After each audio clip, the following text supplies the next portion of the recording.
This box contains the greatness that is the OnePlus 3, but this box contains more than just the OnePlus 3. It contains several other accessories not found in the retail packaging. As you can see here, it's a very large box. So what's inside, you ask? Well, let's slide it open to reveal the innards. Let's start from left to right, just like a book. We'll see on the left we have a compartment that holds the Loop VR headset. OnePlus actually launched the OnePlus 3 in virtual reality, just like last year. Many of you might have watched that. This is a VR headset sold by OnePlus that features a lot of padding, nice big lenses, and of course, a slot to insert your OnePlus 3 or other smartphone of your choice. Next to that, we of course have the OnePlus 3 in all of its glory. If we slide off the top of the box, we'll see that the OnePlus 3 is sitting right on top. And my golly, it looks beautiful. It's sitting in a cradle that also holds some get started information that, let's be honest, we don't really care too much about. Underneath, we'll find there's a US wall wart here with dash charging support. It can charge the OnePlus 3's 3000 mAh battery up to 60% in just 30 minutes. That's pretty incredible. We'll take a look at that in detail for sure, but there is also an included USB to USB-C cable here as well to charge the OnePlus 3, and that's about it.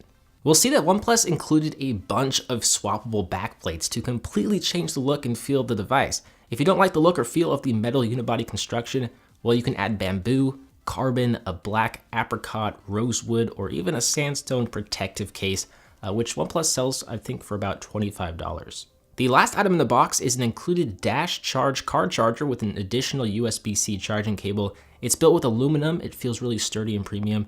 It's nice of them to include this. But let's talk about the star of the show, the reason you are all here, the OnePlus 3. We can take it out of the cradle and remove all the plastic and the unnecessary stickers. It's pretty incredible to think this phone costs about half as much as the competition, half as much as the HTC 10 or Galaxy S7. It doesn't feel like it has any compromises here, certainly not in the build department. It's crafted with an anodized aluminum unibody and it measures in at just 7.35 millimeters thick, so it's a razor sharp device. The camera does protrude a little bit, so it makes you wonder why they didn't just fill out the body with battery to make the camera sit flush with the body, but it is what it is, I guess. So there's a volume rocker on the left-hand side, underneath a physical notifications switch that toggles between silencing your notifications or showing all of your notifications or showing only priority notifications. The power sleep on-off button is on the right-hand side underneath the SIM card slot. There's no micro SD card slot, but the OnePlus 3 does feature 64 gigabytes of onboard storage, which I think is enough for most people. A USB-C port, bottom-facing speaker, and 3.5mm headphone jack is on the very bottom of the phone. One of the biggest new additions to the OnePlus line is the fingerprint sensor. It's on the front, and it's lightning fast. I think it's easily one of the fastest, if not the fastest, fingerprint sensor I've ever used. As you can see here, it works very well. The display is interesting because OnePlus didn't beef up the resolution. It's still a 1080p res display in 2016, and it still measures in at 5.5 inches. But they did swap out the LCD with an AMOLED panel to help conserve battery life. And since this phone is so thin and only features a 3000 mAh battery, I'm kind of glad they kept it with this 1080p resolution.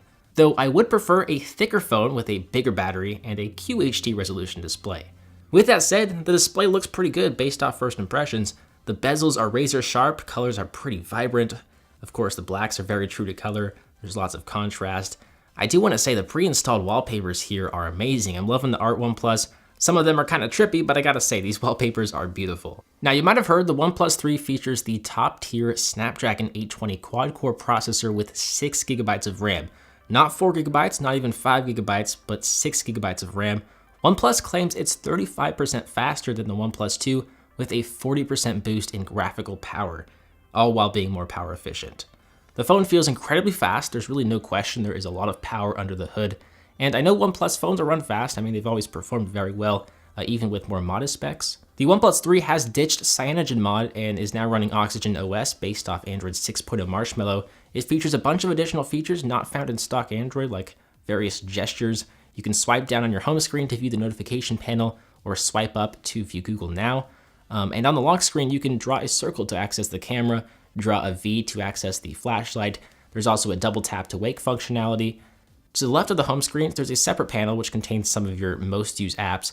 You can add memos here, you can view the weather, and you can add various contacts here as well. It's kind of like OnePlus's Google Now homepage. On the rear of the phone, you'll see a 16 megapixel Sony PDAF sensor with an f2.0 aperture with 4K video support, HDR, OIS, and raw image support. There are even manual controls in the settings. You can expect a full review of the camera, but in the meantime, here are some sample photos. Let me know what you think of them in a comment below.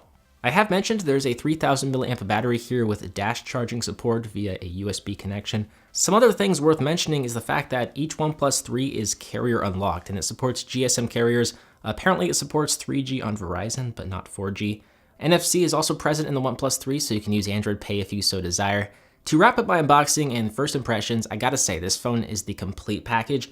You know, it has a premium build, incredible performance, at least on paper, one of the fastest fingerprint scanners, a pretty solid camera, as you can see from some of the sample photos, and the battery life is pretty decent, also on paper. Obviously, we're gonna need to spend more time with this device before we can full-heartedly recommend it to you, but it looks very promising. Is it a flagship killer in every sense of the word? No, since it doesn't support every US carrier like most flagships from Apple or Samsung, but it's getting there, and it does offer flagship specs for a darn good off-contract price of about $400. I think best of all, you can now buy a OnePlus phone without needing an invite. I do want to say the opinions in this video are my own, but please let me know your opinions in a comment below. As always, I'm BoHD from PhoneDog.com. I hope you enjoyed this video. Smash that thumbs up button if you did. I'm gonna go. I will see you guys right back here in the next one. See ya.